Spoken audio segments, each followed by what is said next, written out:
What's going on, everybody? It's Childish. We're back at it again. We got ourselves another Monster Spotlight video for you all today. Thank you all so much for tuning in. If you guys have been paying attention these last 3 weeks, we've been doing a lot of showcasing when it comes to Khmun and utilize him in a variety of teams. Why? Because his passive is freaking strong. It's just too OP, right? If you guys are not familiar with this unit, you better ask somebody, okay? Save your passive, giving you the opportunity to go ahead and provide a shield equivalent to 20% of his HP, but gets kicked up to 26% of his HP every single time he gets a turn, and it lasts for 2 turns on the ally with the lowest HP.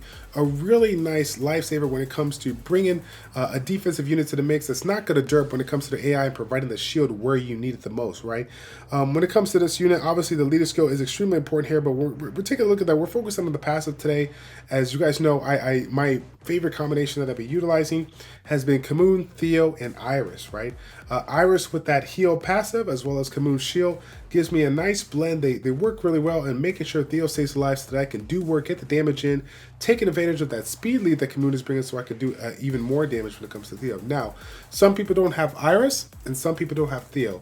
So today what I was thinking about was the concept of his passive and how you can really take advantage of it, right? One of the things that people don't consider when it comes to this shield is the value of mitigation on the unit that is placed. If you were to put this shield on a unit with, 0 defense versus 1,000 defense, the unit that's going to have, 1,000 defense is going to be able to mitigate it better. And so when I think about this unit and some of the alternatives that people can use to combine this unit with, I had to think about one of the top units, one of my favorite 4-star units out there that a lot of people have pulled, but not a lot of people are focused on. Neostone Fighter, Trevor. He's my man, okay? And let's go ahead and take a look at his passive. So if you guys don't understand this, let's go ahead and explain the mechanics, right?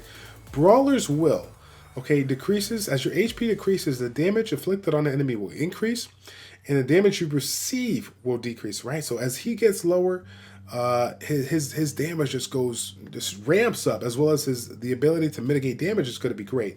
From what I understand from the research that I've done, for every 1% of HP you lose, you gain a 2% of attack power. What that means is if you are sitting at 50% of your HP, you are going to generate an additional 100% attack, which of course, as you can see right here, is going to be 725, giving you a total of 1450 before you even have your attack, your additional attack, come into place or whatnot, right? So in addition to that, though, we can't even forget about that fact that getting all that attack, right?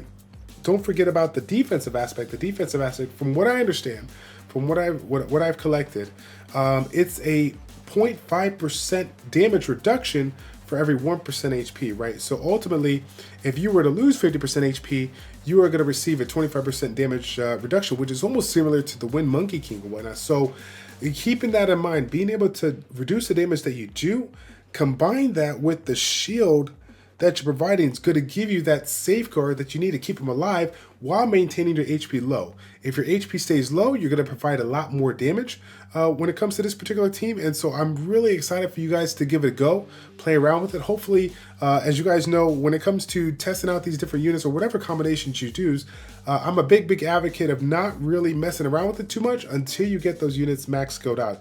You're not going to see the true value of Khmun until you get that 2nd and 3rd skill maxed out. But ultimately, if you're playing around with Trevor, you're not going to see the true value of his damage until you get those skills maxed out and see it. So I definitely want you to go ahead and test it out, play around with it. If you have those particular units, we do have free rune removal coming up in here, so I encourage you to mix and match your runes, see what kind of combinations you can make.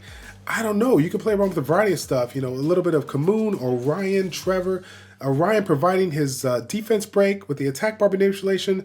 You got Trevor providing his own attack power and critical rate buff. I mean, he's self-sustaining.